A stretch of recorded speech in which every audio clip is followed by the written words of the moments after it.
What's up, everyone? Welcome to Power Play with CJ. Well, it happened. Toronto showed Ron Wilson the door, and Randy Carlyle got brought in as head coach. Obviously, Carlyle was Burke's coach when Anaheim won the Stanley Cup and got fired this year by Anaheim, and they've had a great run since he got fired. I don't think that was the right move, but Brucey Boudreau's done a great job out there. Carlyle, good coach. Like I said, won the Stanley Cup with Anaheim. Names are escaping me. And Carlyle becomes the 29th head coach in Toronto and the 16th to have played with the Maple Leafs. So that's pretty cool. I forgot he won the Stanley Cup with the Norris Trophy with Pittsburgh. It's pretty cool. But Ron Wilson, hey, he didn't get it done. Year by year, 34, 35, and 13. In his first year behind Toronto's bench in 08-09, finished 12th in the Eastern Conference. The next year, 30, 38, and 14. Where they finished dead last in the Eastern Conference, and the Bruins got that draft pick. And thank you for Hal Stegen, by the way, Berkey. Good call in the Kessel trade. You were too arrogant to sign him off a sheet, so we took the 2 firsts and a second. So now we got Sagan, Dougie Hamilton, and Jared Knight. So good looks, Berkey. And this year, they had a good start to the year. He's mentioned as a possible Coach of the Year candidate. Ronnie Wilson was. He, they're off to the best start in a while. I think they were number 1 in the East as of November 1st, and then the Bruins were 15th. Not off to the best start after winning the Stanley Cup, and kind of ran away and hid from there. And it went the opposite way for Toronto. The first 2 thirds of the season, they were steadily in the top 8 spot. Now they're 10th in the East, 37, 34, and 11. The first time they've been over 500 in Wilson's tenure in Toronto. But come on, you expect better out of that. You got an improving group of guys. I understand the goaltending's been spotty. Reimer's been inconsistent and injury prone. Gustafson's been left a lot to be desired. But you got to do what you got to do. Berkey, I know it was a tough call for him to make, but Carlyle's won a Stanley Cup. Ron Wilson has not. Not that makes a difference. And actually, I think he preceded him in Anaheim. Wilson did. No, I think Babcock's in between the 2 of them back when he coached in Anaheim. It's a good call, firing Babcock, by the way. But they won the Stanley Cup with Carlyle in Orange County. So I digress. Ronnie Wilson has a 634, 546, 101, and 87 record, and of those was 5 games and a 500 with Toronto. So it goes to show how good of a coach he was in Washington. And San Jose had a great couple runs with San Jose that ended up without,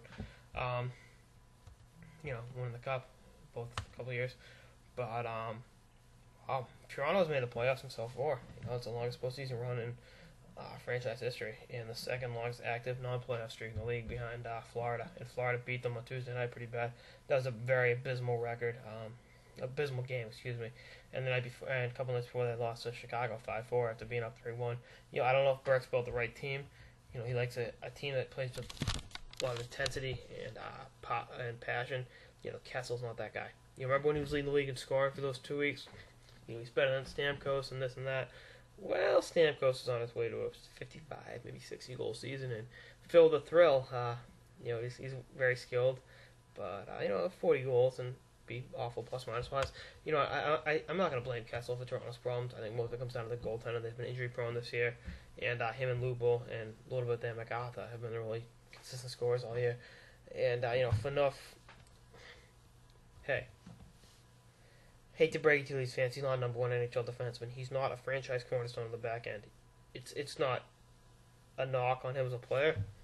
He's a solid number 2 defenseman that can throw the big hit, has a big shot, move the puck, and quarterback power play. So, I hate to break it to you. Here's where Toronto needs to compete. A number 1 center, Tim Connolly ain't that guy. They missed out on signing Brad Richards. Number 1 goalie, because let's face it, Reimer and Gustafson, and number 1 defenseman, because enough. They got a lot of good role players. Berg did a good job. The Mike Commissarics of the world. But those guys are signed to inflated free agent contracts, and you handicap your cap room and your roster spots. They made a good trade with Tampa. I thought bringing Carter Ashton was a good trade. He actually is a very Brian Burke type player, but they got to stop moving the pieces around the board if they want to compete long term. I think part of it is the Toronto media is so hard on these guys. Who's going to want to play up there if the media's going to eat you alive? I think Theo Fleury said in his book, the thing with playing for the Leafs is, they're complaining you're not shooting enough, you're pussing out in shots, and you're going to have a hat trick, and then you're shooting too much. You should be passing the puck more. And it's like, it's a lose-lose situation with the Toronto media, how hard they are on players. And it's the same way with New York, especially with the Yankees and Knicks and Jets and Giants. They're pretty high on the Rangers too, but those other teams will really get the brunt of it in New York. So, Toronto's a hockey hotbed. It is what it is. They've done a great job at the amateur level developing great hockey players over the years, but at the same time, the media's going to be so hard. Who's going to want to play up there? And I think that's a reality these guys get into. If you're going to get ripped a new one for every move you do and live on. Burke was asked about doing 24/7 next year. He said it already is 24/7 with the Toronto media. You're in a lose-lose situation with where they portray these guys. And part of me, I love the warm weather down here in Florida, so it's a little bit different. I'm from Boston, moved to Florida, went south. I couldn't imagine what it's like to play in a Canadian hockey craze market like that. Like, I'd love it as a fan, but as a player, it's like, come on. Jesus, leave me alone. Let me do my thing. And I think that contributed to the Leafs' struggles this year. I don't think Ron Wilson was the best coach in Toronto, the best fit to coach in Toronto. I think he really needs a veteran team. They've been rebuilding all these years. They've been rebuilding since the lockout, let's be honest with ourselves. And I think Burke inherited a bad situation with a lot of these guys. You look at, they broke up that farm system to bring in the Owen Nolans, Gary Roberts, Joe Nundites of the world. And, that farm system was screwed for a number of years. And Burke's worked hard at reestablishing themselves as a bona fide deep farm system, but trading those first-round picks to Boston didn't help it. You're not going to tell me Tyler Seguin and I think Dougie Hamilton would be on that blue line right now. They wouldn't help you. Sagan's a better player than Kessel, absolutely. He's leading the league in plus-minus. Kessel sucks defensively. Believe me, I lived in Boston his first 3 years in the league. They were awful. He was awful defensively.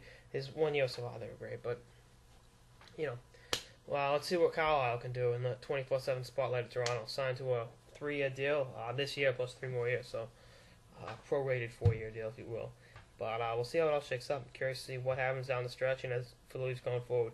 That's it for this episode of the Power Play with CJ on Randy Carlyle, replacing Ron Wilson as the head coach of the Toronto Maple Leafs. Stay tuned for more episodes throughout the season. Later, guys.